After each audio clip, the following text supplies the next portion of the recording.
excuse me, elders, if we might be able to get started. Not elders. That's Oh, not I nice. I might have some fun with this one with TJ. Uh, All I'm trying right, to so find our link to share let's go it. ahead and get started. We are it's actually on the Social Justice Advocacy Project website.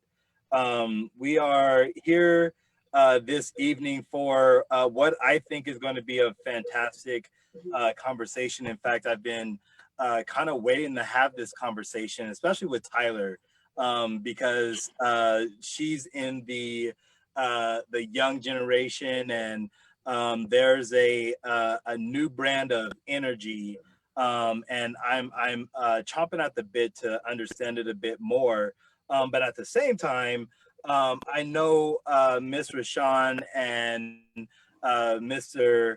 Campbell well enough to know, and I've already siphoned a great deal of their wisdom. Okay, and so we're here to basically have a intergenerational discussion on where we are as a community, where we've come from our perspectives, where we are, and where we want to be. How do we get there? And we might even get into, some other discussions. Like, I'm interested to know what you guys think about African American versus Black, and some other things that we talk about. But obviously, before we get started, we want to do some introductions. My name is Thomas Allison. I am the president of the Social Justice Advocacy Project. I am a professor in the Legal Studies Department at the University of La Verne.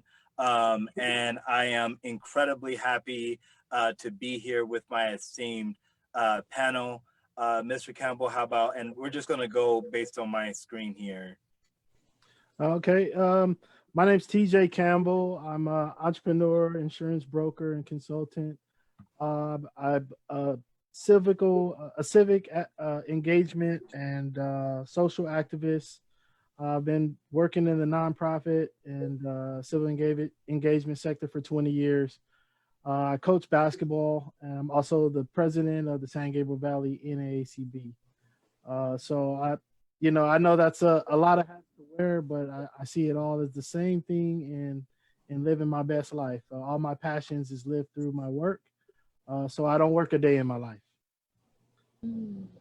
That's awesome. We're gonna hear more about that.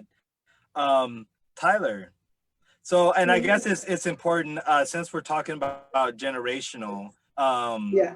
Oh, and I'm not going to ask Tyler and Miss Rashawn their age. They can decide to divulge it if they so you're really gonna single me out like this? We really? Well, no, I'm saying, bro, I'm joking. I am a gentleman. Okay, I will never ask a woman her age. Good all job. right, but I am a millennial. I'm 35. Okay, so I'm still hanging on to the last parts of my youth. I hear that. Well, me too. At 44, I believe I'm Gen X.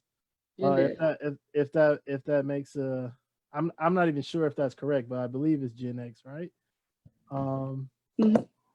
And all I would say is I remember when there was cassette tapes, and I had a pager in high school, so that was cool. So so did I. Oh no, actually no. By the time I was in high school, we actually did have phones, bro. We had phones, so I had a sidekick. So I remember an analog-driven world, and from there we'll transition to Tyler.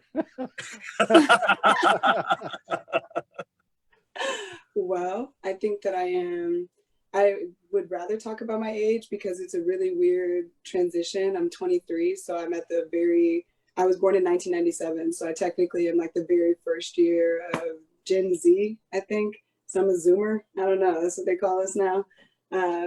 But I am an entrepreneur and an artist based in Pasadena, California. And basically, I've been using this year that I've been in the free world after graduating college to kind of figure out what my approach to solving community and global issues is going to be. And so I kind of taken the approach of developing businesses and brands for other Black artists and entrepreneurs, and really just taking seriously my role in advertising. I've been modeling and acting for probably about 4 years now. And so I'm trying to bring more of the social engagement to the platforms and spaces that I'm in the industry as well.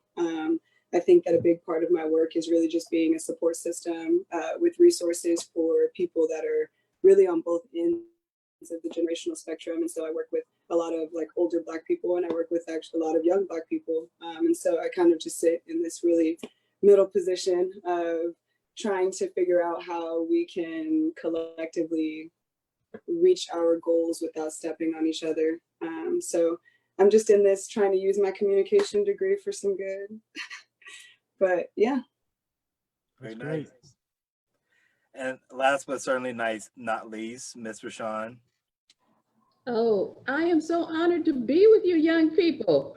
I'm the elder in the group, and I am a baby boomer, and I'm happy to say I'm 67 years young, and I taught for 37 years, which people don't do that anymore. I know you don't stay in a career that long, but I happily was an elementary school teacher for 37 years.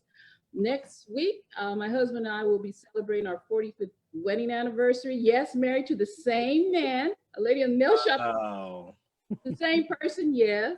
And I'm the proud mother of 4, 3 sons and a daughter, and I have 10 grandchildren that I adore. And I'm also the co-founder of the African American Museum here in Pomona. So I wear a lot of different hats, but I'm just happy to be among you young people. You make me feel young. you make me feel young. So Y'all make me feel young. let's jump. Oh, shut up, Tyler. Right. We want you to abstain from the age conversation today. Exactly. That means something different. Just give us your perspective, okay? No. Okay. All right. So let's kind of dive in. I guess this is a broader question of I like to throw this out there. Have things gotten better? Right? Where are we in relation to where you think we've started versus where we are now? What is the current problem as it impacts our community?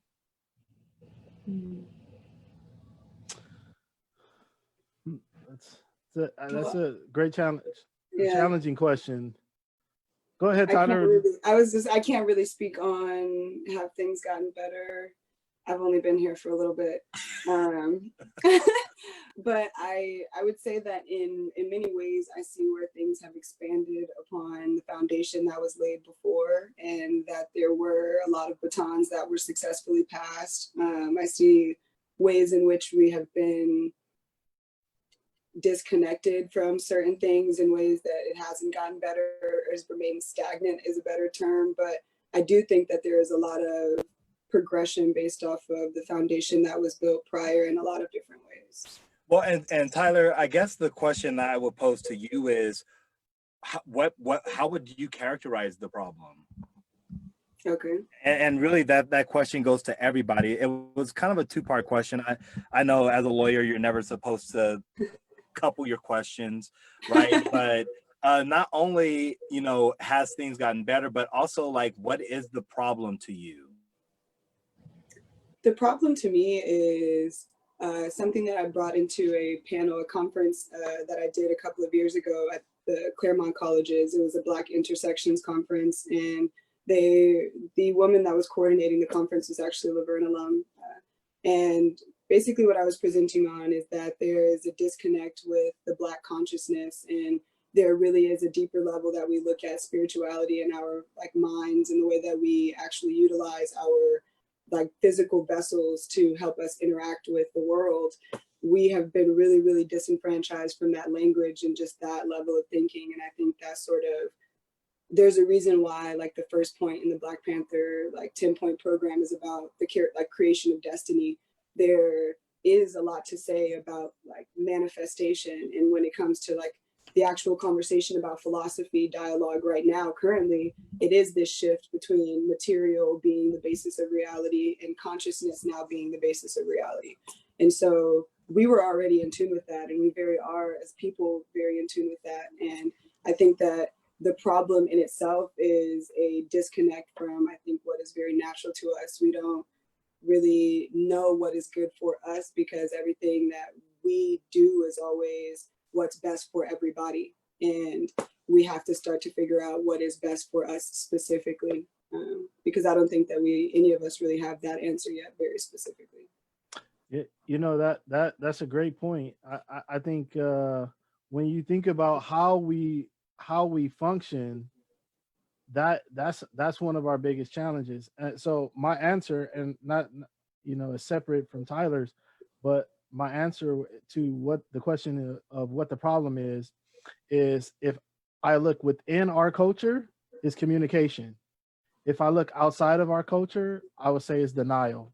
And the reason why I say that is because within our culture, we've already had generational, and that's the reason why I look forward to this meeting today, is because we have generational gaps, right?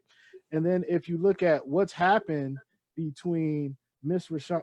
Rashawn's lifetime and Tyler's lifetime, the whole technology growth, I guess that's the best word I can use for it, has changed our society so rapidly, where to the point where some of us older people look like technology is now surpassing humanity, right? And we've watched this whole transformation from digital analog. I think the way that people communicate digitally, like Tyler and you know, younger groups, compared to the way Miss Rashawn and her peer group communicate, is totally different. And intergenerationally, there is communication gaps. So we lose a lot in those gaps, which we probably don't process as weighted properly, if that makes sense, right? So there is so much knowledge and wisdom that we can receive from Mrs. Rashawn that might not get interpreted properly by Tyler, simply because of the mode of communication and the way it's brought to him, right? And so then that makes it hard to have frequency in communication as well. And that's what I would say the biggest problem is, because I think the biggest problem is us internally. The denial piece is a debate we could have probably on another discussion, but that would be my answer to your question. Okay. Well, the problem I feel is, well, when I grew up, it wasn't in the 70s. I went to school from 70 to 74, and it wasn't a matter of if you were going to college, it was where. In and most of the people in my circle, most of the people in my graduating class, you went somewhere. That was just the thing. You went to college, you graduate, you got a job, and then we integrated. Now, that was the thing. And now I'm looking back, and I don't know how healthy that was for us as a people. I mean, I don't know if it should have been separate and equal, or just integrating, because we've lost something. I can remember going to my cousin's house and being with my cousins and us being together. Now, somebody lives in Moreno Valley, somebody lives someplace else. So the communication piece has broken down. There's a big gap in communication. My kids told me, if you don't go on Facebook, you're not going to see the pictures. So I had to get on Facebook. It wasn't something I wanted to do, but I had to step it up. But I have other friends my age and older, they don't want to touch it. They don't want to go near it. And I try to say, but you're missing so much. But it's not just the physical Facebook, but it's also the language. Because as I listened to Tyler, I was like, yeah, what is spiritual might be something different to me, but it's still in us as a people. We are a spiritual people, but we have to get past the religion part of it. It's not about religion, it's about our spiritual being, but it takes growth, and it takes an effort, and you have to want to grow and want to change. So I guess it's like any generation. My father didn't want to watch Roots. And I was like, what do you mean you don't want to watch Roots? That's the biggest thing. But there's some things that come on TV now, I don't want to watch it. I'm kind of like tired of that time period. I'm tired of seeing that over, and I'm tired of seeing us getting beat over and over and over. So there is a gap in communication. And I think that the way to solve that is, I think, as Tyler and yourself, you have to tell the elders, come on, you can do this. That's not like my campaign. Come on, get on Facebook. Come on, try this, text. Oh no, I don't text. Well, let me show you how. But I think if we make an effort, we can try to fill that gap, because we have to remember that we are a spiritual person. Like Tyler said, we are. And we have to tap into that. We have to tap into that, and especially for the babies that are coming up. I guess being a grandma, that's where my heart is. My grandkids, what's it going to look like? Wow, that's a great question. Yeah, I see I see this as actually I'm sorry, somebody else wants to join. Well, okay, so from my perspective, I see this as an opportunity issue, right? When I think about racism and how it materializes, I really think about myself, I internalize it, right? From somebody, when you talk about the American dream, okay, the American dream, it means being able to pull yourself up from your own bootstrap, right? You are able to make something out of nothing based on sheer grit alone, right? If you work hard enough, then you'll get anything that you want. Okay. And maybe I think that that probably goes to the materiality piece that Tyler was referring to. But we're going to come back and unpackage all of that because that was deep. Uh, my issue is as a professor, as an attorney, as somebody who is has two basically advanced degrees in public administration. What does it take for somebody like myself to get to what you would consider equal success, right? And so I think about the fact that it's taken $500,000 worth of education, right, in student loans. It's taken having to take on internships and jobs, having to be homeless, right? Not having the support system, not having various opportunities that might have otherwise been available. Even just the way that I get treated in my professional status, right? As a lawyer, going to court, constantly being asked when I'm sitting among lawyers, are you a licensed attorney? Right? And having the judge refer to me as a defendant or a client when I'm clearly seated with other counsel, right? So I constantly have to, I feel like my blackness is almost a reflection, right? Like there's a bright light that reflects back on me that I can't unsee it, right? And so it makes me, I'm proud to be a Black man. Like I think the color of my skin is just absolutely gorgeous, right? And so I'm absolutely proud of everything that comes with being a Black man. But society has taught me that there is a value to being a Black man, and that value is one that society either diminishes or attempts to disregard. And so when I'm thinking about like all of the issues that you guys have brought up, you know, it deals a lot with internal, right? So Tyler talks about, you know, a lack of consciousness, right? And TJ talks about a lack of community. You know, Mr. Rashawn, I get more of actually a cultural thing, right? Where you're talking about a lack of language, community, connection, and spirituality, right? These are internal things, but racism to me is impacted or is manifested more externally. Does that make sense? Like I see it more in my navigation through space and through white space and through professional space than I think I see it more in intracommunally.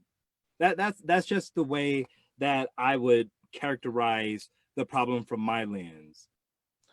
I think we compartmentalize it that way as well. Like you said, how we deal with racism and race issues within our community compared to how we deal with it outside, you know, in the public is two different ways, and we compartmentalize it. We have, and that's why in one word I use denial, because honestly, in my opinion, it's almost I would just say it's very difficult to get to a honest race conversation in public these days. Mhm. I think the interpretation of what role racism plays in today's society is so subjective between each people's people's experiences that it makes it so difficult to actually come to a true honest conversation about racism, because just like one of the questions you talked about is the whole definition of African American versus black, right? Because we can't tie these things down and exact, I think it makes it hard. And then if we're talking about mobilization and actually getting a level of unification within our culture to move towards some type of black agenda or support some type of black agenda, it's hard to get to those places before you at least can identify where everyone is coming from. And so I think, so when you say when you say you feel like it's a reflection that's always coming into you, I see that as something we always deal with within ourselves, but it's external in meaning that it's something we is beyond our particular control, right? Like we can't control racism, so no matter at what level of unification we see within our culture and what level of consciousness we raise in our culture, it's still something that we're going to navigate. I just think it'd be much easier to establish all of the things that you talked about as far as lack in opportunity and resources. The answer to that is within the culture, if you ask me, and that's through unification and having some kind of commonality that we can all move towards, or a black agenda. Stop cheating. We're not talking about solutions yet. So All right. We've actually had a new member join us, Mr. Roy Fontanet. Do you want to introduce yourself and kind of give us a little bit of background as to who you are? Uh-oh. You're muted, sir. Hey, Roy. So I was trying to keep a good gender balance. Now I need another woman to jump on. I thought Tamala was going to jump on, but whatever. Go ahead, mister. You're still muted, sir. Can you hear me now? There you go. Okay. Well, first of all, let me say hello to Vicky. I haven't heard or seen Vicky in a while. Hi, Vicky. Hey, Roy. It's good to see you.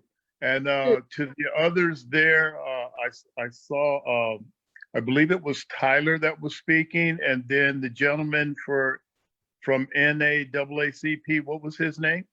That's CJ. CJ. Okay, my name is Leroy Fontanet Jr. I'm soon to be Dr. Roy Jr. I'm concluding my dissertation presently at Walden University to be a professor out here in Church, Texas. I'm a former NFL football player, a retired Marine. I'm alumni from the University of Laverne. I did my BA in 1980, did my master's in 1984. I played football there. I still have one of the longest football touchdowns on that field. So that just gives you a little bit of that. I am not using my muscle now. I'm using more of this. This conversation that you folks are having is right on point. Since the George Floyd situation that took place, we have 5 adult kids, 4 adult daughters. The conversation, CJ, you're right on point. It's difficult to have a real, true conversation with people that are not of color. It has been difficult to have that conversation with my children. I'm 65 now. My daughters that we had this conversation with, she just came out of the airport. She's 32. And she did not know some of the things that I and her mom went through over the years.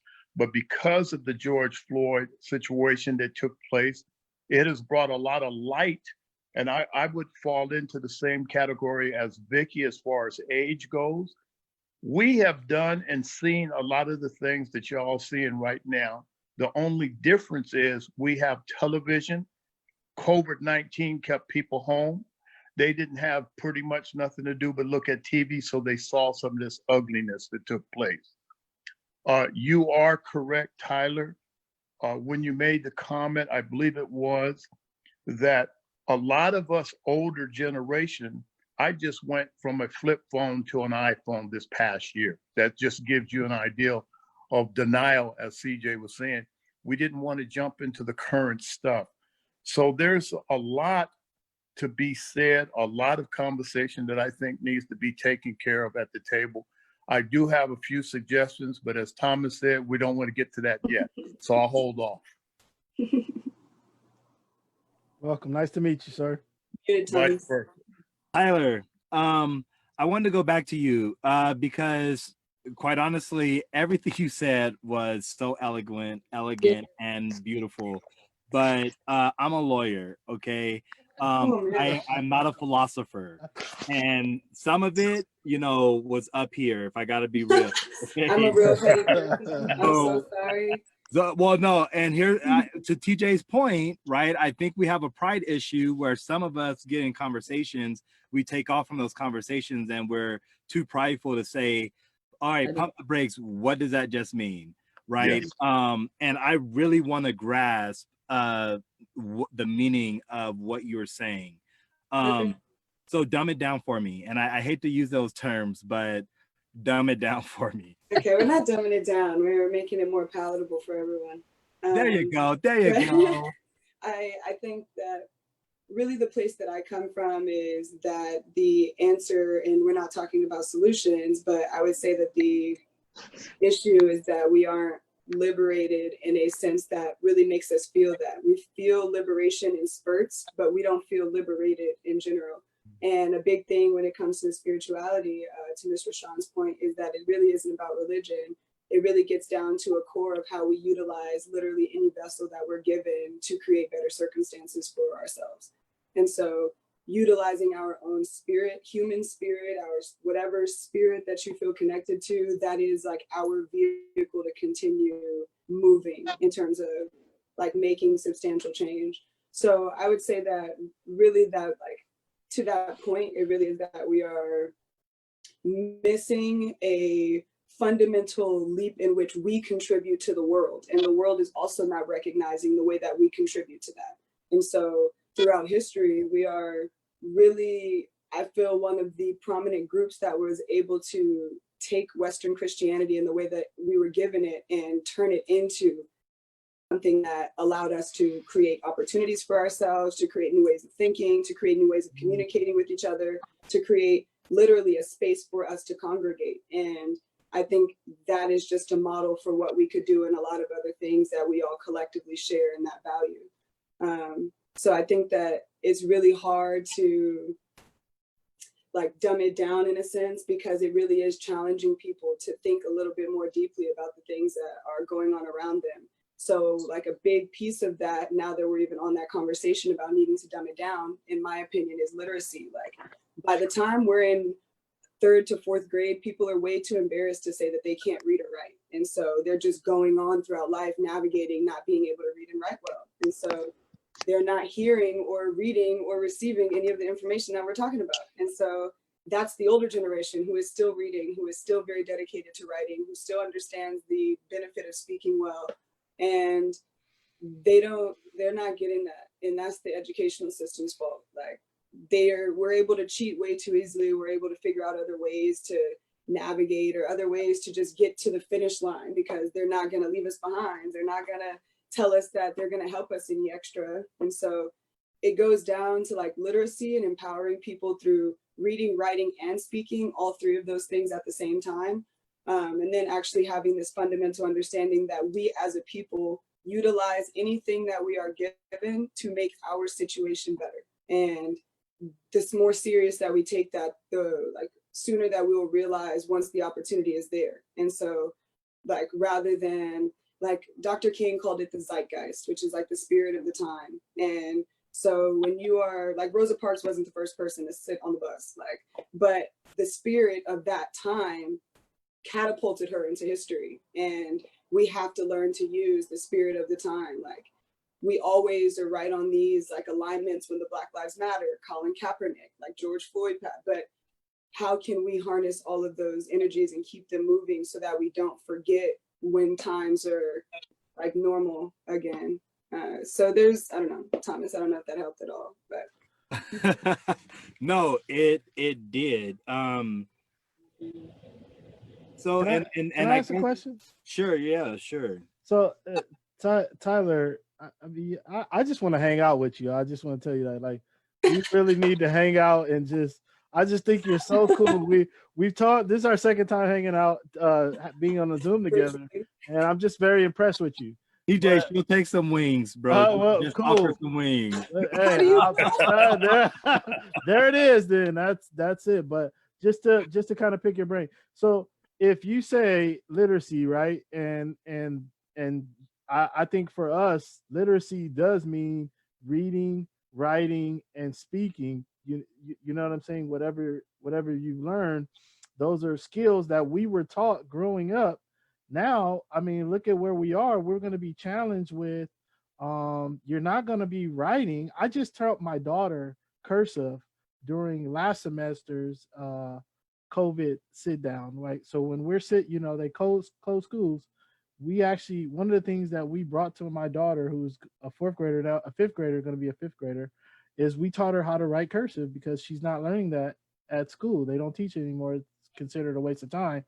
And now we're going to distance learning, and a more online virtual platform for our learning is going to get to the point where there is no writing, there's only typing. There is no reading physical books, it's only screen time. And then there is no face-to-face communication and building. That's what we owe, us older people call it, building with each other. And because now it's Zooming. We're going to be, so how do you see that playing out in generations past yourself? Well, I think one thing that I'm learning is we have already accepted in my generation, and like I said, I'm a Zoomer, like at the beginning of it as well. So I think that we've accepted how much of an influence that we have on the generation after us, whereas older generations didn't take as seriously how direct the impact that they were going to have in what they like, how they dress, what music they listen to. And we take it a little bit more seriously because the kids follow the trends that we set, and we can see it very directly. So I would say that giving room for that flexibility to set an example. So I do think that my generation can make social justice cool. We just did make social justice cool. We can make reading cool. We can make writing in that way, if that's the standard that we want to set, cool. But really, it's not necessarily about being married to reading, writing, and speaking as we know it.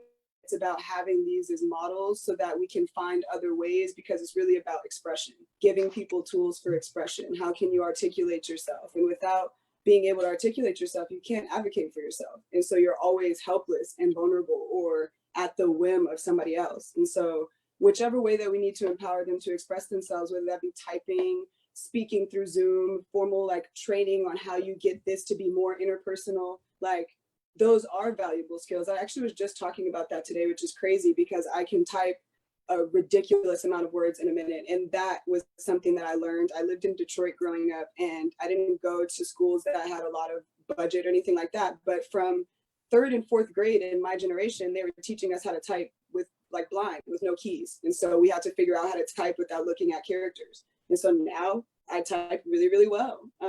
So it's all about the way that you build it into education, because if cursive isn't what she's going to use, it is kind of a waste of time. I mean, we have to decide two things as well, like whether or not we believe that kids are capable of learning, how much I truly believe that they're capable of learning, or we want to compartmentalize and break down this in the same way that we've been breaking it down. Because if she's at home, she could learn cursive, she could learn the alphabet backwards, she could learn numbers backwards, she could do all of that. But when she's at school and they have to compartmentalize in these standards and prioritize what's important for her to learn, how do you get to everything? Can I ask a question? I would say stop putting your kids in school. May I ask a question? Tyler, how old are you? 23. Let me piggyback on some of the stuff that Tyler just shared. When you talked about compartmentalizing school and so forth, our eldest daughter, Tiffany, who is 33, our two granddaughters that she has, one will be turning 10 on Tuesday, the other one is 13. They have been homeschooled for the last 5 years. And the reason they have been homeschooled, because, thank you, is our daughter expressed some of the things you just expressed 5 years ago.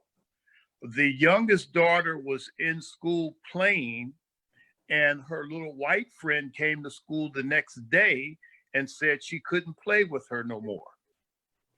And when she came home and told that to our daughter, quite naturally, my daughter went to the school in a very professional way to understand what took place, because our daughter, our granddaughter's feelings was hurt and didn't understand the first part of racism.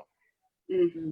And because of that and the hurt that took place with our granddaughter, our daughter sat down with us and we had some conversation, and we said, yes, we'll support you. She's been homeschooling. These kids now, they are masters at this internet. They read books. They have, my daughter has started, and this is their third, they had their third Zoom entrepreneur business for the homeschool kids. I will tie you guys into that. So when you talk about closing the gap, I have been closing the gap because of our children. And going back to, I believe it was, gosh, I forgot the gentleman's name to have the headset on. CJ. Because of what CJ said, you're on point, CJ, too, because it was denial for me. I thought I could live in the old school. If I needed to read something, I wouldn't say, Google, help me here. I'd go pull down, and I still got encyclopedias. Y'all may not know what those are, but anyway, I still was doing that. So the transition, and I think is closing the gap. It's closing the gap, but there's a way that Tyler, that y'all have to close the gap with us older folks. And I'm going to put it that way. Instead of saying older folks, let's say the mature folks in age. Because here's the thing. I see Mr. Rashawn. Mr. Rashawn, we'll get you. However you choose to identify, that's my generation. Okay. And here's the thing.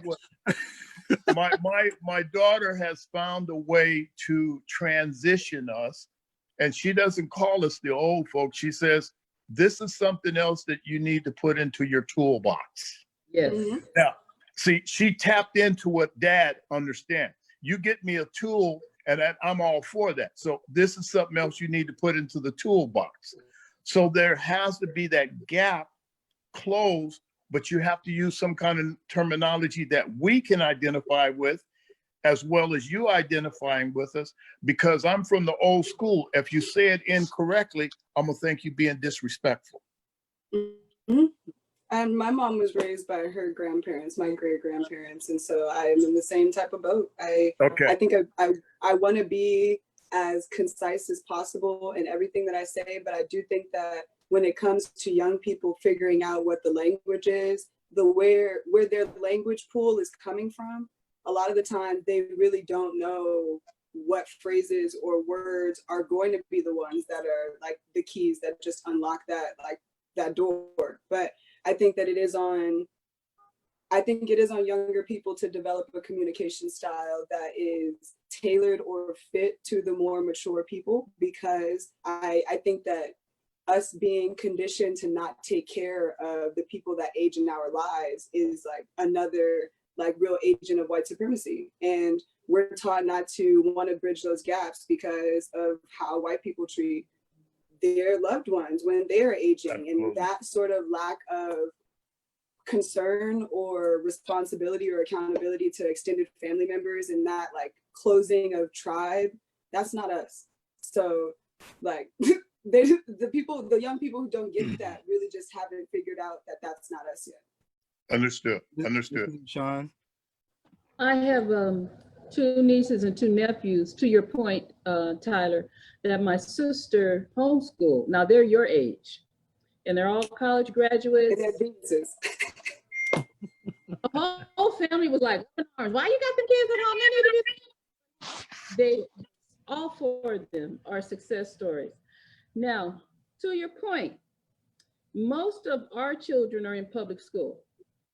True that. And Mhm. because I was a public school teacher, I feel that there's got to be some change there. Now, I think the change needs to start at the college level, because that's where you're taught to be teachers. That's one part of it. Parents have to take a responsibility. Absolutely. Burden of my children's education on the teacher. And I don't, and my mother didn't. My mother only went to like what, 8th or 9th grade. My dad went to 10th grade. But I knew I had to come home. I had to sit down. I had to do my homework. They held me accountable. And so I think we need to do some parenting for our young parents, because there are too many of them that, not like TJ, are not taking the responsibility. And you can't just send them to school. I would never say that. I'd say, no, it's a triangle. It's the parent, the teacher, and your child. We're a team. You want your kids to be in my class, you got to know we're team players. Otherwise, there's another 5th grade class they can go to, because I was very serious. And if you came through my door, I loved you. I didn't care what you look like. And I used to say that too, that your color didn't matter. But now I know it did. Yes. That it did. And I knew that I had to have Cinco de Mayo, I had to have Black History Month, I had to have month, I had to have Asian month, whatever was happening, I had to have that. Because the one thing I do want to say is that we have to really invest in our children.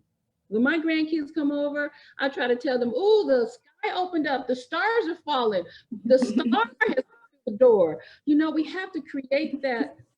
And I have 7 grandsons, so they be looking at me like, Mama, really? But I know that they need to know that they're loved, because what they're gonna face in the world, my father used to say, just keep on living, and I'd be like, yeah, okay, whatever. I know it, because I kept on living. But it's an investment in our children, whether they're homeschooled, and we have a niece that's just an advocate. She's in a homeschool. I guess they have some project that where homeschool teachers get together. So there is a move, and I'm trying to adjust to that, because my son's talking about homeschooling one of our grandsons who's a junior going into middle school. So I'm trying to get with it, because really not my choice. I just have to get on board. But I think the colleges have to do a better job. They're just sending out unprepared people. I don't know any other way to put it.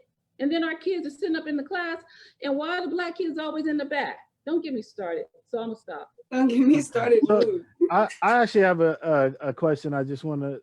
So, do you guys think? Because I've heard this, and I actually believe it's true. There's cognitive abilities that you lose from writing versus typing, reading screen versus reading a physical book. There's actual cognitive pieces of your brain that do not fire up in the same way. So that can actually affect the cognitive ability of our youth going forward. Have you guys heard that, and what do you think about that? And I agree, if you can afford to actually educate your kid in home and devote the time and resources that you need to, that would be awesome. I just don't think that's scalable. That's going to be very difficult to happen, in masses. Go ahead, Tyler. TJ, Hold on. Vic, let me add a layer to TJ's question, because everybody talked about the complication and the difficulty in having race discussions, right? And so now we're kind of talking about a difference in language, a difference in exposure. We're talking about the education system. Is that the root of that disconnect in that communication, right? So answer TJ's, but also think about it in that context. Is part of our disconnect a failure of how we're being educated, and the bounds are, I guess, the lack of expansion of our educational bounds, or our cognitive bounds? Does that make sense? Yeah. Yes, it is, because if you have teachers that don't love their kids, when you go to school, you want to know your teacher loves you. You're with that person from 8 to 3. And if our kids are in classrooms where people are not, I always tell people, you might not like them, but you gotta love them. And they cannot know that you do not care about them. And if you love a kid, they will perform. I can tell you that. You want people who have high, I mean, kids who excel is because there was some teacher behind them who loved them. Think about your favorite teacher. She loved you or he loved you. It could be high school, it could be preschool, but there's something to that. And so, what are our kids saying? What are they being told? Oh, your hair is nappy. They don't have the strength, they don't have the language to say, yeah, it is, and it's beautiful. Yes, I'm the color of an almond joy. I tell my kids that in a minute. Yeah, come on in here. I'm the color of an almond joy. Chocolate is sweet. You know, our teachers, and they have to be white teachers, have to be taught. You got to love that Black child. And if they don't, it's going to be a disconnect. To TJ's point, you know, the lack of, and I think the connection you're making is, you know, not having the cursive practice and not focusing on the language and the writing means that there's an underdevelopment of our cognitive abilities, right? We're not firing at as optimal level as we could be, right? But we have to contrast that to an educational system where those things are being emphasized, right? And parents do have the resources and the knowledge to emphasize those things in the households such as yourself, and that cognitive ability is, you know, advanced. And that kind of goes to my question. One, is it true that, you know, failure to focus on the writing and the arts and the language and stuff puts our youth at a cognitive disadvantage? And then secondly, if that is true, is that at the heart of why we speak, or many of us speak, a different language from the non-Black individuals that we're trying to have conversations with? So what? Sorry, Tyler. You got to yield to your elders. So look, age before beauty. One thing about it is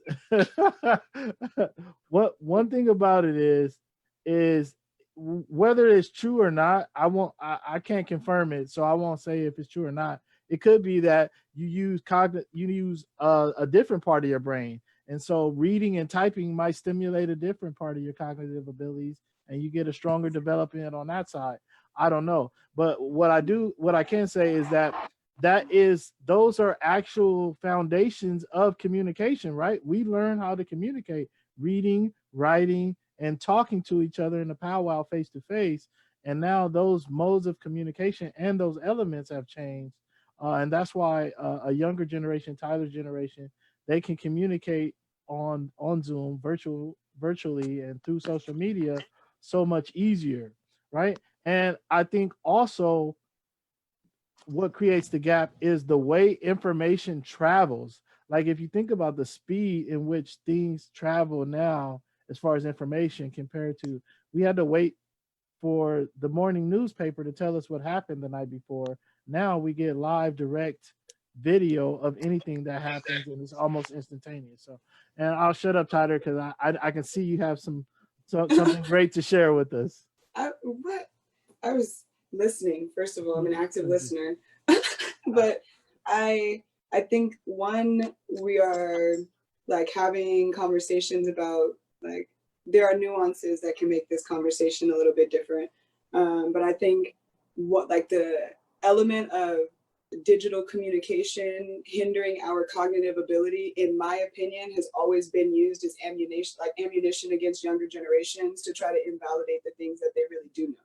And there are a lot of ways that we are processing information faster. And because we are processing information faster, our ability to comprehend and process things is faster. And so when you're looking at genius in the testament of an IQ, which has been proven not to really do anything, versus like other tests that are being developed when it comes to actual comprehension or ability to comprehend complex material, who is the actual genius? The person who we just have deemed a genius for so long, or the person that's like actually progressing with human evolution cognitively? And so I do think that it might just be a different mode of human evolution, because how much stuff can we really build logically? Like through tech, we're going to have tech take over logical invention. That if you think about the iPod Touch when it first came out, every single application on the App Store was recreational. They had games for everything. They had a beer mug you could pour. They had games that just had sounds. They had none of the apps, though, were the same that you would use on an iPhone now, where every app that you have is practical. It delivers something to you. It helps you do something faster. It helps you remember something. Everything is like practical. And so we are already moving in a place with technology where technology is less recreational than ever and more practical. And so I do think that it's a different level of thinking. And if we are taking a step back from feeling like the reading and writing is as important, and we're like collectively saying that our spiritual and mental development is more important, our moral development is more important, I think that the pushback or trying to hold on is that denial. Like people are in denial that digital communication can help us live longer and be better. Maybe digital communication, and this is my hypothesis, is that digital communication isn't a good form to initiate human relationships, but it is one of the best forms to sustain human connection that we have right now. Those kids, those grandkids that you can't see if they're not on Facebook, the FaceTime that makes it available for people to be talking across the world, like those are things that we didn't have before. And so our level of empathy, I feel like, is really growing if we allow it to. But yeah, I've always thought that the digital communication piece is always an ammunition for really invalidating the ways in which, because there hasn't been that many studies done, and people are running with very small studies that have said that maybe you're not thinking clearly when you're reading on a Kindle. Like, but if you actually total the amount of words that people are reading through articles, texts, and messages a day, they're reading a lot. They're reading actually quite a bit. Like, Right. Tyler, is that a theory that the younger generation processes information fast? Like there's been an evolution of the brain so due there to is digital technology, or is there, that yeah, there are some studies that have been like basically suggesting or hypothesizing that our brains are working. I think it was like 0.5 seconds or some like really, really small increment, but it just is able to capture the information and understand what it like says, means, or symbolizes a little bit faster, because that's kind of how we've been training our brains. As soon as we click on a picture, we want it to pop up. That's how we process. So I do think that people are getting more into studying that, but to even that, it goes back to my point about there just isn't enough study on this to use it on any side as ammunition. okay? Right. And to my point, I'm not weighting either one as more valuable. All I'm saying is, as if you think about it, I'm considered a sandwich generation right now. My mom's 70, and then I have kids, right? So I have to in a day communicate with both age demographics, right? And so I see it play out that way as well, and how it affects, like you said, the piece of patience with processing information and how information is delivered to you, Tyler, is going to be different than it would be for Mrs. Rashawn, right? And how she receives that information because of the time and the effort and the way it's presented to her is going to be different. And that's simply because of, and I don't think that's age group so much as personal experience. The way you receive information and throughout your lifetime, and the way Miss Rashawn has received information throughout her lifetime is different. And I know it plays a role in communication because I watch it with my niece and nephews who are your age, and with my mom, who is Mrs. Rashawn's age, right? But I think that there's go ahead, Thomas. Yeah, I want to bring it back to the Black community, because I think we're kind of talking now general age, right? But I want to make sure that we are having we're keeping this internally connected to our community and the nuances of our community. Well, I think the tech piece is a big piece, though, I know. right? That's why I want to link it back with another more poignant question. We are seeing, education in the Black community has always been kind of an issue. I think that has a lot more to do with the curriculum than it does our own motivation to be educated. But Tyler, to your point, that there's a denial, right? And there is, right? And maybe I'm just speaking from my millennial brain. Maybe let's see if there's a consensus here, but there is sort of a intergenerational struggle where our generation is the generation right? We know best, right? TJ's generation, they're too soft. Miss Rashawn generation, they're too naive. Tyler's generation, way too radical, right? Like, and Tyler's gonna say Thomas's generation, way too soft. TJ's generation, way too whatever the stereotype is from each of our generations, it does appear to be a silent struggle, right, between us, that some of us gets it right, some of us gets it wrong, and that's it's based on our age. Does that make sense? Mm-hmm. Right, like I just like, and that's part of the reason why I wanted to have this discussion is we all see this from different lenses, right? And even though it appears that, you know, we're kind of saying the same thing, I don't know if we're saying the same thing, Mm-hmm. right? And that's because even within this conversation, we are interchanging language differently. And based on the way that we are seeing and using that language, we're walking away with different interpretations, but we're still having the same conversation, right? And so it seems that if we want to talk about solutions, and I kind of want to shift to the solutions piece a little bit, actually, let's just bust it open, right? We're talking about solutions. We need Tyler's generation to move with the audacity, I would say the audaciousness, that's the way I classify Tyler's generation and the generations coming after her, is audacious, but we need that tempered by older wisdom, right? And so the way to do that is has to be through education. But if there's a denial of, say, the older generation willing to accept that the younger generation does process information faster, they are more intelligent, they are, I'm not saying that that's true, but I'm just saying that that's the way that gets read, right? And that denial grows. And so in order for us to come to solutions, we need to bridge the generational gap, but that denial seems to be a potential block from making that happen. Does that make sense? Yes. Yeah. So what is some solutions? How do we overcome that? How do we overcome the going back to the lack of spirituality, the lack of spiritual connection that Tyler talked about, the communication gap that TJ talked about, the cultural gap, right? The language, the community, the connectedness that Mr. Rashawn talked about. How do we fill in those gaps? I think, like you said, I think that's what we're doing here today, right? Is we're connecting the wisdom and the experience and the social connection of all of those years that Mrs. Rashawn has with all of the energy and the incitement, you know, the insight that Tyler has. Like you said, you can just tell at 20 years old how well written she is, how well spoken she is, how educated she is. And what I believe the solution is to your question, Thomas, is the solution is making sure Tyler is fully empowered, right? If you ask me, because she's the one that has to pass the information to the generation out after us. How that happens is Tyler has to be able to communicate with Mrs. Rashawn to get a level of information and wisdom that is not available to her at this stage. That way she can attach that spirit with her vision, because at the end of the day, her generation is the one that's going to have to execute anything that we decide collectively as a group right now. Is basically going to fall on Thomas and Tyler, right? Not saying that my generation, my day has not passed.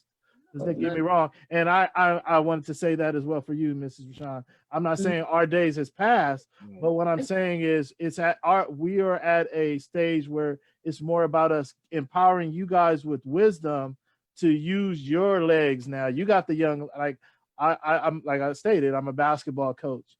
All of my players that I coach, I call them my young legs, because I'm renewed as a basketball player through my wisdom given to them to take out onto the basketball court. I think it's the same thing in life, right? And I think that's where it has to go. Mrs. Rashawn's grandkids and her kids, they have to have an understanding of her experience through life, because that's what's got us to here. And Mm-hmm. we cannot have a disconnect between any of that, because that's where it's easy to be distracted and we lose that level of consciousness that I hear Tyler talking about.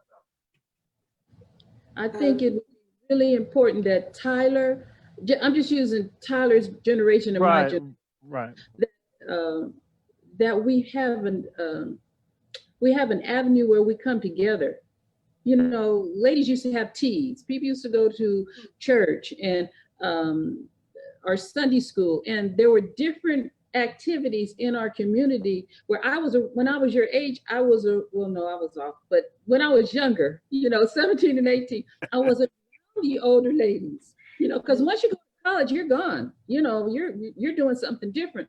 But my church, they had birthday club, and my mother would make me go. But in that birthday club, there were older women. I was probably the youngest, probably 13, but I interacted with the older people. I grew up an only child, so I really did interact with a lot of older people. But that's really important, because I think we took our kids someplace to do some kind of service with some elderly people, and they were afraid. They were afraid of the people in the convalescent home because they never had that kind of experience.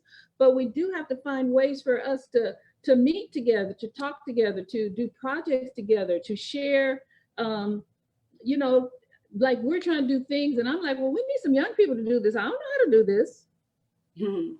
There, you know, but we have to find ways to come together to share those experiences, like you said, because we have to, and I think it can be done organically. I think it can happen naturally, you know, we just, you know, hey, let's go have tea once a month, or, you know, little things like that. But building relationships, and I think that's very important. I would say like two things just based off of hearing everybody's responses and having like my own. I would say two things. Just the first thing, I would say that we should change the language about utilizing young people's energy, like to galvanize or like give momentum or movement to older wisdom.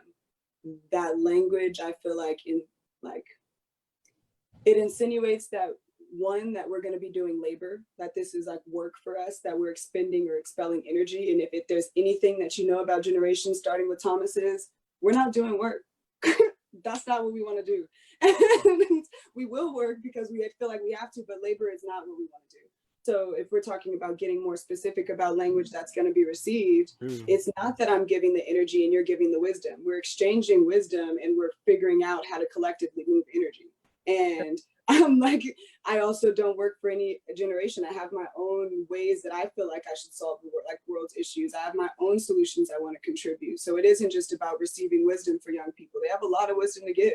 And recognizing that both sides have equal amount of stake and like resource to give is where I feel like that lies, because we keep thinking that one has something that the other doesn't, but both has both. And we just have to bring them together. Right. And then the second thing, when it comes more specifically to Black people, I would say that when it comes back to this educational piece, because we don't have the formal studies on a lot of the things that impact our community, and then because we don't have the official education on some things, we tend to rely on anecdotes and anecdotal experiences. And we really have to stop doing that, because we continue to say or excuse that our experience is the experience of all of ours, and then come to these conversations and realize we aren't saying the same thing. We can get to similar ideas, but we really aren't saying the same thing.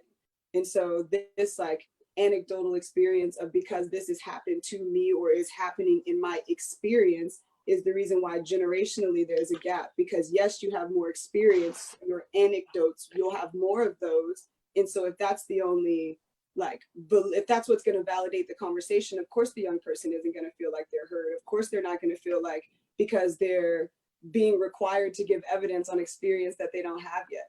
But if we truly believe that we're spiritual people, there's a natural intuition in them, and you have to believe in that. And so I think there's a lot of language that, in a sense, does the exact opposite of what like TJ is saying, which is empower the young person.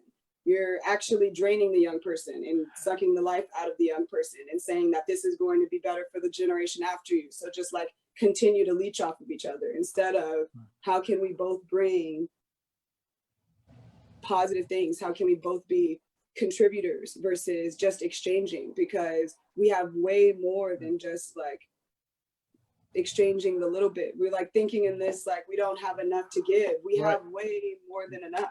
Like right. No, Tyler, let me just clarify. First, let me say thank you, because you just educated me right now. Well, and I'm actually not going to give up that easy, right? You're going to get some pushback from my generation. He's going to clarify. I'm going to do rebuttal. Right. Go Good ahead, enough.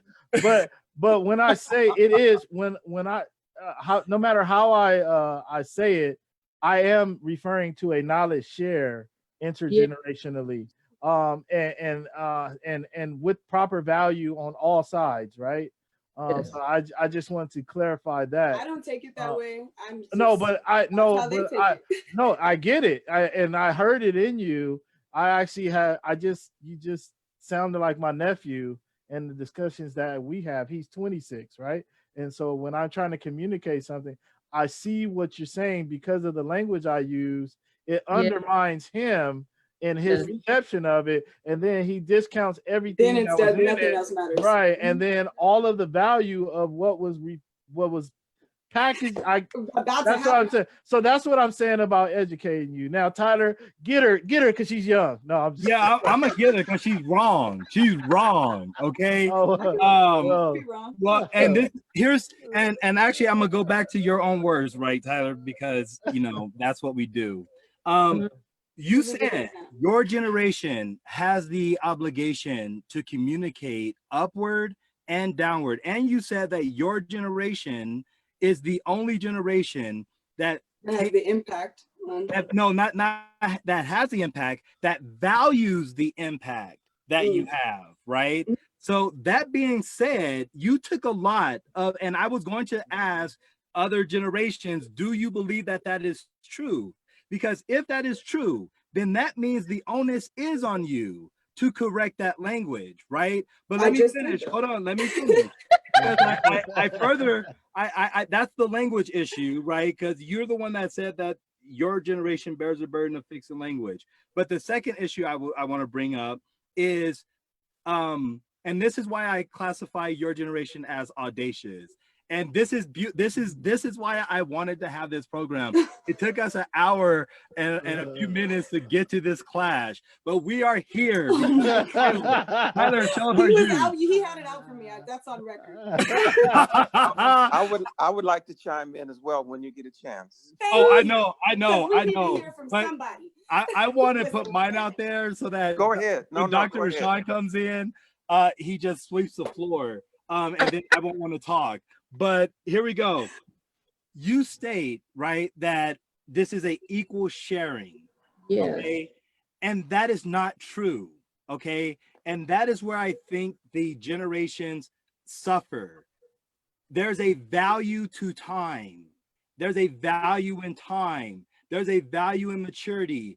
Even if I'm poor and a absolute failure by any stretch of the imagination, at 80, that's still 80 years where I've been up, I've been down, I've seen shifts, I've seen changes in narratives, I've seen changes in attitudes, so that like nothing, if nothing else, my personal experience, and this is where we get to the anecdotal part, my personal experience throughout that history does impart in me knowledge that you are not able to access, because the best you'll ever do in accessing that time is reading in the book or watching it in a documentary. You'll never be able to occupy that physical space and time.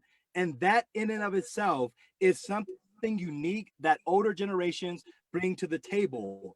Your generation brings to the table all that we've been talking about: faster processing. I mean, your intellect at 23 is, you know, I'm 60. I'm seeing myself as a 63-year-old saying, dang, I need to get as smart as Tyler, right? So you have like your access to information and knowledge and news surpasses what the other generations have had. So you do bring that uniqueness to the table. To say that we bring the same to the table is erroneous, and I think falls short of a strategic approach that is necessary for comprehensive change. So my point is, a older person saying you bring energy to the table, rather than taking offense to I'm the energy, that's work, right? Maybe we unpackage what is meant by energy, right? The fast processing, as I understand it, is a part of that energy, right? The access to news, the ability to move, the fact that you can keep up in real time with a lot that is happening is real energy, or is the energy, right? And so I think you're about as guilty as you've claimed the other generations are, in that I don't know if your generation is as open to the language issue as you say that you are, in which case we all revert back to the same issue of our generational silo, I right? think that there, oh, are you, I don't want to interrupt you, but I No, think that's that there's a, well, one, just to start backwards, the like inability to be flexible with language, that really just isn't true, Thomas, because our language changes so much in the way that we get information. Our language really, our flexibility to language, I don't think that we have that aversion. But to your point, in the first part of that like segment is you talking about me saying that there's a responsibility that lies heavily on young people to correct what's going on in order to move forward. In my opinion, that's exactly what I would have just did. Is the only way to move forward in the conversation is to not have the same issue that I see or foresee happen and me not say anything at all. I do think that there is an element of just language nuances that would be different, whether that be you want to break down very specifically that the energy and the wisdom are very different. But to me, I would say both, what I say both parties have is energy and wisdom. Like everybody is also saying, you're not dead until you're gone. And so I don't understand this like element of lack of energy, because if anything, in my opinion, I think that the personal experience gives you more of the energy that I'm talking about, which is the energy that actually influences people to create substantial change. And that sort of deep feeling of passion that grows as you see things in life. And so I do recognize that. And I do recognize that there's a unique element of what both parties can bring to the table. But I don't think that it's because of a lack thereof, because within both generations, there's a Tyler. There is somebody, there are some bodies that operate outside of what the generational norm or standard is. And they are the operators of the bridging of the gap.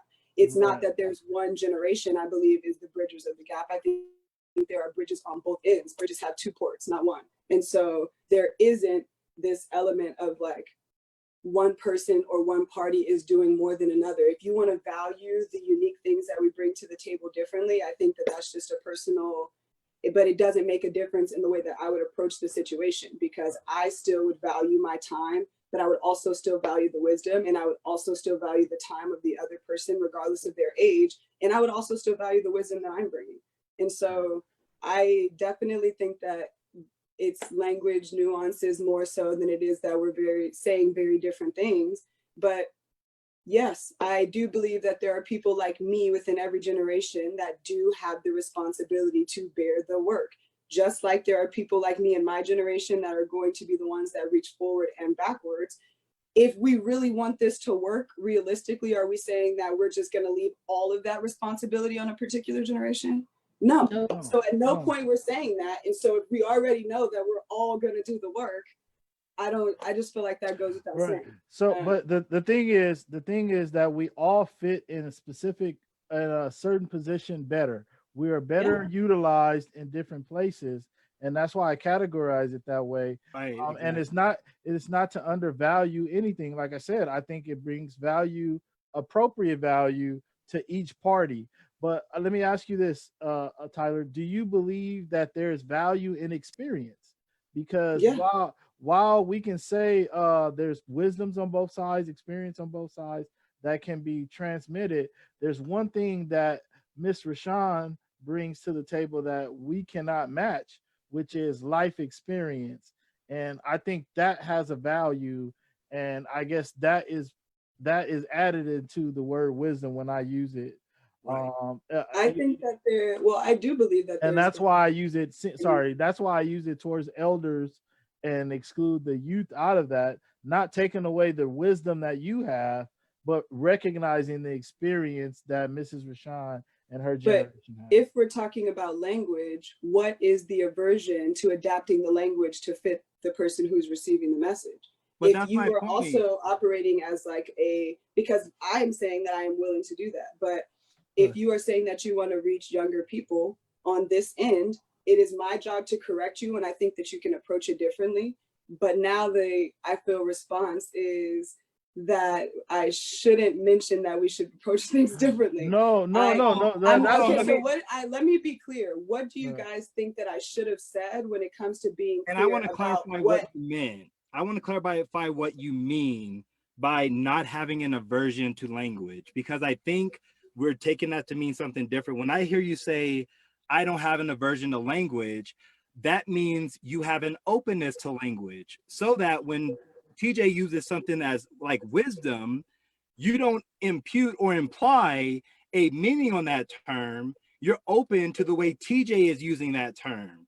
But right? we're also in a conversation about generations. And so I'm not just speaking on behalf of myself. And what I thought that I was making clear was that this is how you would approach somebody that is not me, that is also in my generation, because my generation is going to associate that with labor. TJ gave the example of his nephew that does take that particular way.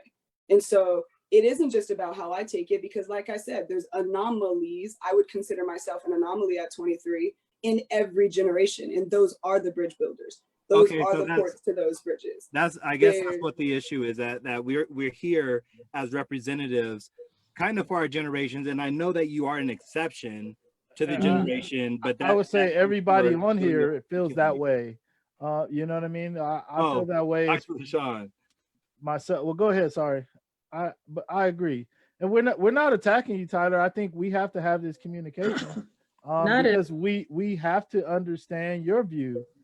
For our point of view, I think it's equally valuable for you to see it from our perspective as well, because now that broadens all of our perspectives and give us a wider knowledge base. And I would agree with that. I don't think that I feel like I'm taking it as attacking. I definitely can see where somebody who is not formally trained in communication would be extremely overwhelmed, because this doesn't happen in the inverse, where there's one older person sitting with three people who are from a younger generation. This doesn't happen where people are advocating for the way that we see things, or the way that we usually are doing that in isolation. And then when we do it in numbers, look at how big it is. That's exactly what we're doing in the country right now. But there is an issue, because it always does feel like every generation, aside from like my generation lower, is getting clumped up into this one understanding of things. And they do agree on so much and have so much shared experience before the digital world. I would agree. I would say, you can disagree with whatever, but I do think that there is a lot of shared understanding that distinctively makes a shift in my generation and lower. And I think that in itself is a big part of why younger generations aren't really willing to come to spaces and dialogues like this. And they get extremely intimidated by the lack of voice. If you're not able to articulate yourself, like I said, you're not able to advocate for yourself, why would you put yourself in a space to be vulnerable? And if you aren't empowered with the language or the armor, what are you going to war for? Like, it's funny you should say that, because that's how I felt, Tyler. I felt, well, why am I going to be on there? These are young people, and they're going to be talking a language that, I talk a 67 language, So I just want to clarify that with you. We all feel it. Right. It's true. And I honestly think both Tyler's generation and Mrs. Rashawn's generation are wrong. Right. And that's where that's why I'm telling you, there's beauty in this. Quite honestly, if I am to be honest about your generation, Tyler, I think your generation has what every generation needs in order to make the change, right? So you are in this space because you can hold your own as a representative of your generation.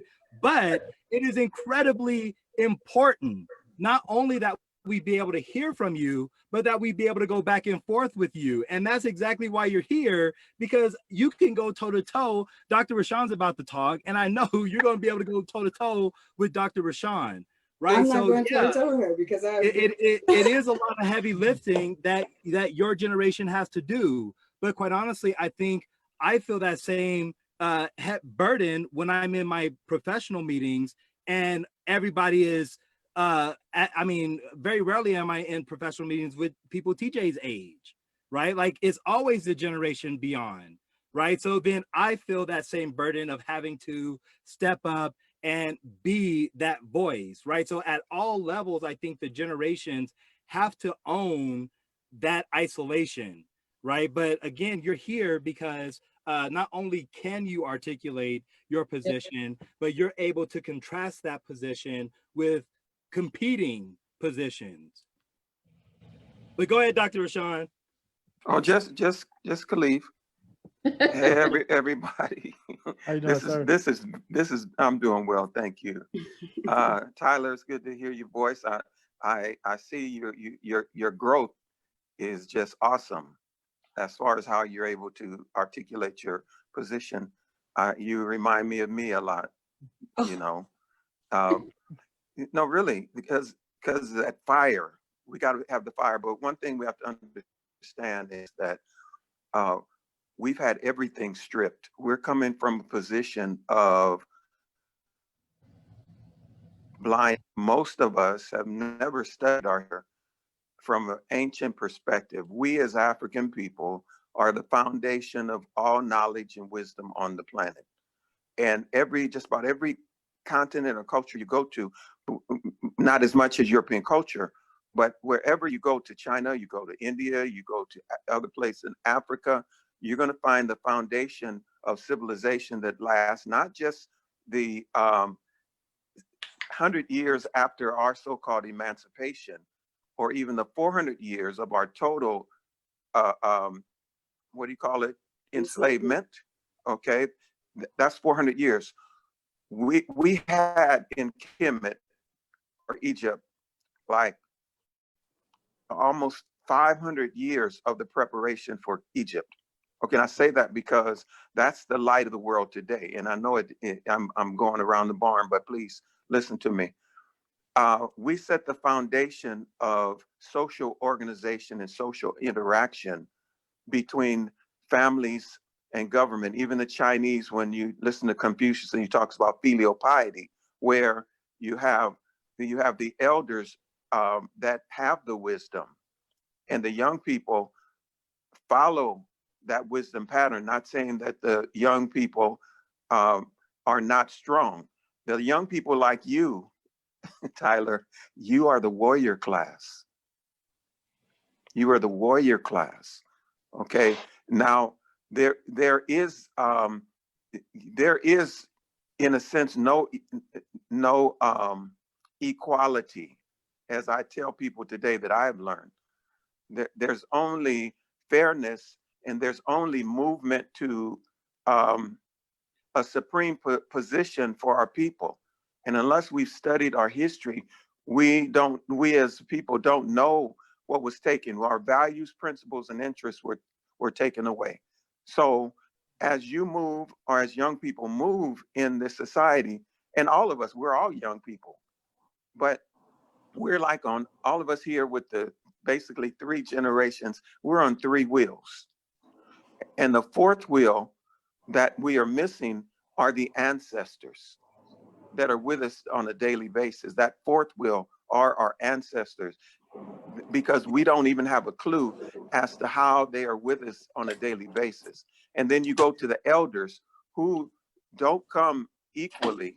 We come with what we come to tell those anecdotal stories, because therein lies the wisdom. Case in point, when I was really young and I was at Laverne and getting ready to graduate, and then I left and started teaching.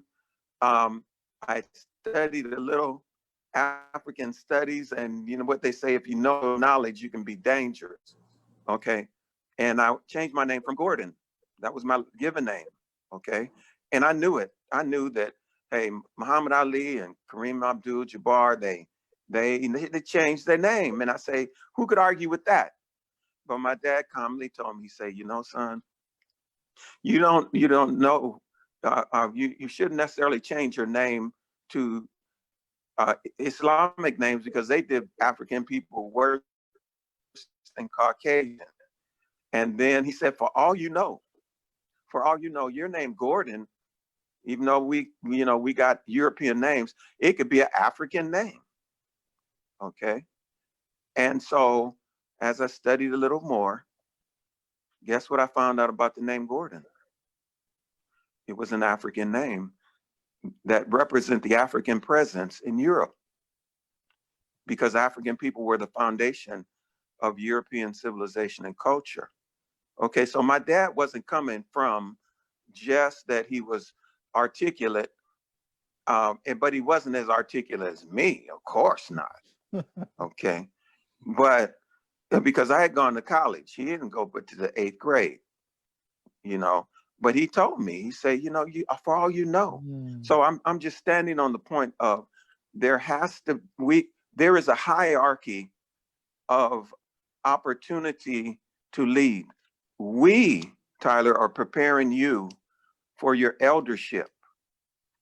When we're gone, we will still be preparing you for your eldership. Okay. And we have to be like that Sankofa bird, and we have to look back to go forward. And I really urge you to look at the hierarchy, learn that, and I'm learning it too, see, because it was stolen. Everything was stolen.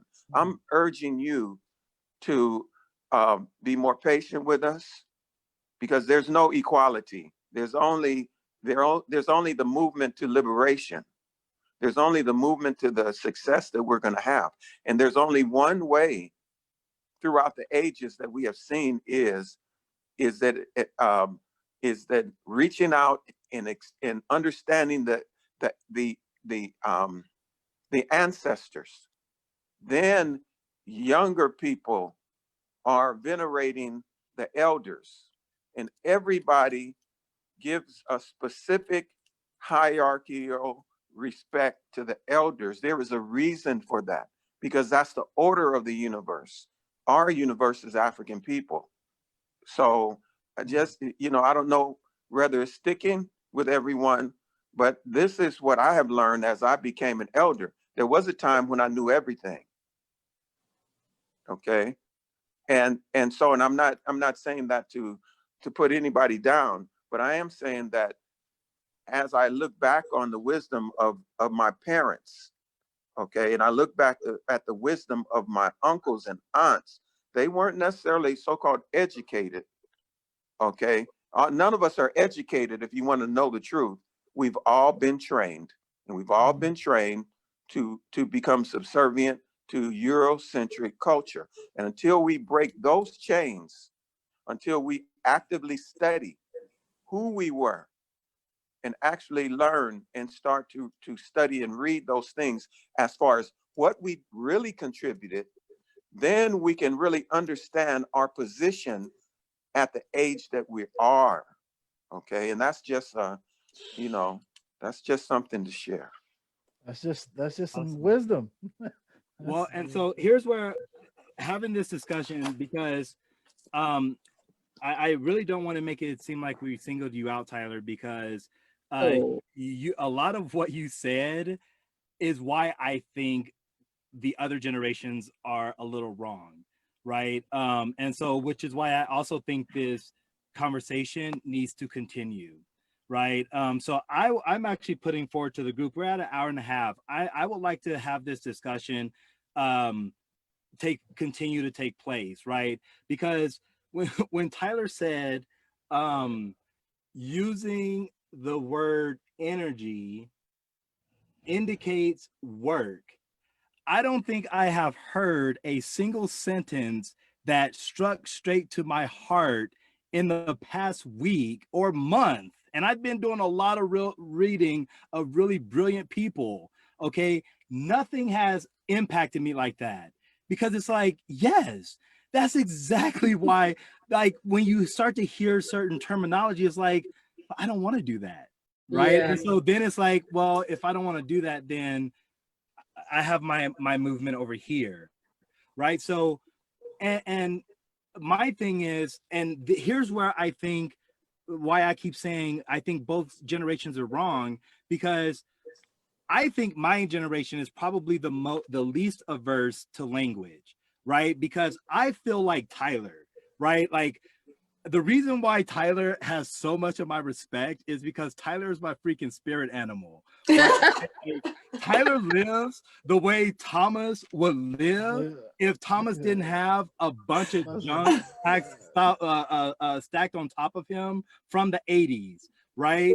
And so when I see Tyler living, I'm like, yes, that, right? And then we all need to embrace that. Oh, yeah. But when I listen to TJ and Miss Rashawn and Dr. Rashawn, I'm like, but that we need that But is that quite experience that? Yeah. to help us get there. It's like, okay, I'm willing to say, okay, yeah, I'll be the energy, I'll do whatever, because I'm just willing to show up, right? Where, and that's the distinction, but I think between our generation is I'm just going to show up. I'm just going to ignore the language I don't like. That's millennial. Right, exactly. Oh, Right, oh, but Tyler is going to say, what did you just say? Did he say we're the energy? Does he think this is slavery again? Right? No, I literally, no, I'm telling you, me and my homegirls just talked about this. Me and my 27 and 24-year-old homegirls. My 24-year-old homegirl that went to Howard hit me with, I don't do anything that reminds me of slavery. And it changed my life. I was like, actually, I shouldn't do anything that reminds me of slavery. And there are quite a few things that do remind me of slavery. But I would say, and when you get my age, you start to become even more mindful that everything is slavery. So then it's like, okay, if everything is slavery, fine. I'll be willing to give. I'll be a slave to this. Exactly, and that's why I think that, and I want you to continue. I'm going to ask you guys to do another one of these talks, and I hope all of you guys will show up again. But we have to, we have to embrace the freedom that I think Tyler's generation has and it offers, but I don't think we don't have the ability to chart that territory without what Dr. Rashawn is saying. I would say without connecting. Here is the. Oh, hold on, Tyler. Hold on. I'm gonna give TJ. I'm gonna let TJ talk, and then if anybody else talk, I'm gonna let them talk. And I want you to have the last word, Tyler, because I want to make sure you come back. All right. So you're going to finish off the conversation. We're going to end with your voice, but I also want to, I want you to answer a question that I think all of us have in our mind. I'm going to write it down. How do we connect with you? Even like, what are some ways that even if we make missteps in our language, how do we better educate ourselves on your generation's language?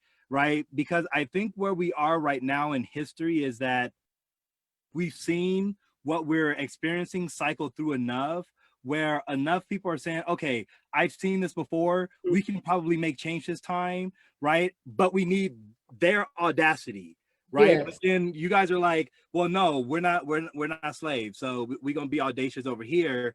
How do we get you to say we are audacious, but we need their connection to move this forward? Okay, but think about that.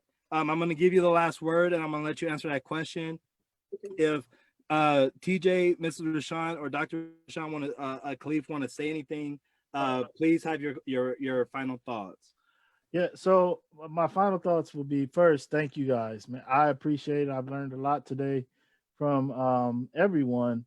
I do want to say directly to Tyler that we all want to be as emboldened and unapologetic as you are. I honestly, I think that actually simulates what I'm talking about, which when you see growth, you see what I'm saying? And if you look at how graceful and controlled, I think we all are, but I was speaking actually to you specifically, Mrs. Rashawn, how you've conducted yourself on this hour-and-a-half meeting. And then you look at me, well, I'm just like all over the place. Look at me trying to, right. No, so look, I was actually going to say, when you were talking, you start aging yourself, because my generation is kind of that in-between generation as well, where we're saying, we're the ones that come to the elders and say, hey, we are still interested in your knowledge base, and we will still come and say, we'll come in to those teas. We'll come into those sit downs. We still want to embrace that knowledge. And then we also go back to Tyler's generation, and we also can interpret the whole digitalization, the whole speed of the media, and the speed that you communicate in. And I think we're the most flexible, to toot my own generational horn, right? But we are the most flexible because I think, if you look at time, we are stuck right in between a time of the beginning of the digital revolution. So we see analog systemized at its best, and now we've been here and experienced digitalization through its whole process. So we have a great understanding of both worlds, right? And so we also have a unique value proposition as we look at both worlds. So we see great value in the history, and just think about the knowledge that Khalif spoke towards. You know what I'm saying? Those things has to be shared to us, because it goes to the first thing I heard Tyler say, which was the lack of consciousness, right? I think that lack of consciousness can be tied back to the lack of misunderstanding of our own history, because it was stripped. Like, Khalif said it way more elegantly than I can. But all I would say is in closing is this is the solution. If you ask me, the solution has to be done like this, bringing everyone to the table to express themselves. That way we all walk away better into our fight at the levels that we're fighting at. And that's what gives us strength. Ultimately, I think because I'm a numbers guy and I'm into economics, efficiency is important, because resources have to be properly allocated in my life, right? So I just think at this time, we get the longest run with Tyler's legs, if that makes sense. I'm not, I'm not highly educated to be able to put it and articulate it that better than that. I just think you got the most mileage going forward. So, and I think you have a unique position as far as how unapologetic you are.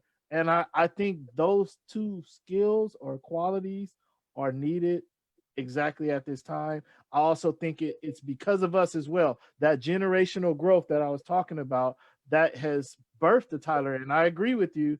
There is someone on Tyler's plane in every generation, but there is only one Tyler, and your impact is gonna represent your work, your thinking, your ideals, and that's specific to you. You see what I'm saying? Yes, there is simulation and familiarity, or common thread that we can all find within each generation, but how are we gonna communicate it? It goes back to, I guess, my first point is how we're gonna pass it to each other with respect and grace, like Khalif said. And with that, thank you guys. I'm always grateful to share with such knowledgeable people, and you guys empower me and fill my spirit back up to go back to my fight. And I think that's where the solution is. Well, this has been phenomenal. I did not know what to say when Thomas asked me. I was like, and I may have a responsibility here. And the irony is that I have a child or a grandchild in each of your age groups. And so it's so interesting, because I can see how I communicate with this one, communicate with that one. And then this is the one I'm like, so this is so important for me, because it's a lesson. I mean, I'm a lifelong learner. I don't believe in, I believe every day you should learn something new. And so it's going to help me to better communicate with my children, better communicate with my granddaughters, because that's so key and so important. And I think we do have a responsibility to figure out how to work this language between us, because I never want anybody to think that I want them to be enslaved, with this idea or with this project. But how do you say that? How do you convey that, hey, we need your help to help us do this, because it's not about us, it's about the generation coming behind us. It's about those 10-year-olds, those 12-year-olds, those 13-year-olds that you were talking about, about your children, TJ. So I really count it an honor to be among you young people, and that you grace me with your presence. And I'm just, it's been a wonderful time. And I appreciate spending this time with each of you. You're so precious. You know, since this is my turn, I want to thank everybody here, and I want to thank my wife, because I love to hear her talk. Oh, she's like music to my ears. She really is. I tell her that all the time. And That's how you you know, make it to 42 years, Oh, y'all. That's how you make it man. to 42 years. yeah. Well, how you we're make me 45. We're Oh, 45. 45. I'm Yeah. sorry. Hey, And man, that was and great it's example, sir. Thank you. oh and, Thank you and for the yes, example. yeah. So and that's one thing too, is that we have to stay together. You know, I would like to say to everybody, we have to go back. We have to be Sankofa. You got to go back in order to go forward. We must use the yardstick. We must use what made us a great people. We're still a great people, but it's inside our spirit that we're trying to discover. We're all powerful inside, okay? But young people have to trust that we have the knowledge, okay? Understand and study, please, that they took our values, interests, and principle and gave us their own. They gave us their own, their language, their religion, their history, and made us subservient to that. It has always been that the youth were the warriors. They were the protectors. They were the energy. Yes, you got to work. Yes, your energy will be used, because there will be a time when your children will have to come over to your house and mop the floor. I'm talking to each and every one of you. Yep. You have to realize that, yes, it doesn't matter about your language after a while. The main thing is that you understand that you take care of the elders. You go and mop the floor. Whatever you need to do in order to save that library. Okay, we are your library, Tyler. I had a friend that died. No, his father died, and we went to the funeral. His brother Claudia. And he said, you know what? My dad was a library, and he was surely a library. We would talk to him and he would talk mess, but he was a library. He carried the knowledge. Okay. Now we are the library. Okay. Alexander the Barbarian burned down our library. We had so much all across the world. What was it? Black Wall Street was our library. Okay. That was done by the elders when they were younger. And in order to duplicate and bring back what we need to do, we have to rely on the youth trusting that we know the way. But we, as the elders, we have to realize that the youth have to get us there. That's where you come. Everybody has their place. Everybody has their place in the family, in the village, the tribe, the nation. And yes, we want to use your energy. We're not talking about misusing it, because we got to get there. Only thing I can do is I might have just enough strength to hold the baby till I die. Okay, but you have to get through the mountain pass so that you can start this again and keep us moving. Yes, you're responsible for defending our elders and getting us there. Okay, because one day, like I said, somebody gonna have to come and mop the floor for you.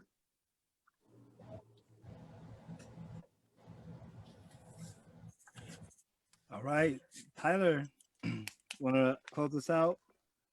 Sure. Thank you very much for that, Khalif. Actually, sorry, Tyler, to cut you off. I want to thank both TJ, Vicky, and Khalif. You guys are talking about what you get from this, what you put in it is so valuable, and gratitude is I don't have enough to show you the gratitude of your That's right. wisdom and what I've gained from this discussion. So thank you, thank you, thank you. Tyler, your wisdom, thank you. And I do recognize it as wisdom, which is why I got my notepad here. There you go. I got my pen. I'm ready for your last words. I'm taking notes like I've been taking notes for everybody else, girl. I appreciate it, and I appreciate the respect. I really just appreciate being in the space. I think that I have a really unique position also because I am somebody that keeps getting invited into spaces like this, which is a privilege in my opinion. And so I think being able to be recognized for my own value is a very important thing. So the question that you asked was like, how do we better educate ourselves on the generational language for my generation in particular? And I would say that there's a couple of ways that I can answer that question. And one way would be how I would take that into my personal life, but then also how we approach this to many generations or many different walks of life or people, because we also are very diverse as a people in terms of our perspective of thinking. But essentially, like, there's two parts to it where we are going to need to adopt as the younger generation the language that came before us, because there are certain things that get really muddied and it's not as close or accurately specific to what we're trying to do or like describe when it comes to the destiny that generations have envisioned. So I think that for younger generations, we have to take into account that there are a lot of versions of the destiny that everybody is asking us to carry. And so it isn't just one vision. It isn't just, we know what the 10-point program is. It isn't a plan. It isn't. And so when you are bringing in puzzle pieces to try to make a picture that you've never seen before, like, we have to recognize how we can push back. And so using that audacity and using that sort of fervor, we have to be the ones to make a clear distinction when the destiny is changed or shifted, because that destiny no longer holds up, or that destiny isn't what we call for or ask for anymore. And so on the flip side of that, there's a generation that has to let go or release the version of destiny that they thought we should all have, because that might be something that's changing as generations get younger. And what they see as the ideal utopia for themselves may be different than what you think. And so we have to start thinking about how we can use language that allows us all to contribute to what the vision is going to be moving forward, because we've always done it in terms of what generationally we're going to gain or benefit. And it's not this holistic, how can we think 3 generations from now and 3 generations forward? So that's like one thing. And then I also would say that a big part of your question, which is like, how do we get to the place in your generation where we're saying that we have the audacity, but we want their wisdom? I would say, Thomas, that really is happening. These protests this year have showed young people they don't know what they're doing. They have so much energy to go and just run through the fire. But then you really have to recognize that there are generations like Dr. Rashawn and Mrs. Rashawn. That's a generation that actively did the work. My mom's generation, millennial generation, you guys did other types of work. You established a family dynamic that would actually give me an opportunity to get the education that I need.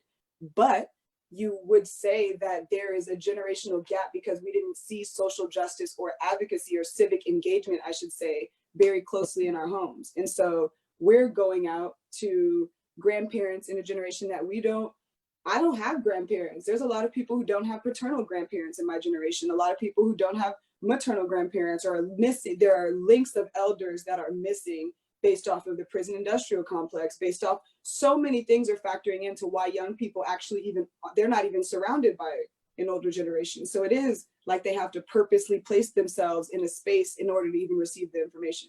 And so leading by example is a really big part of that.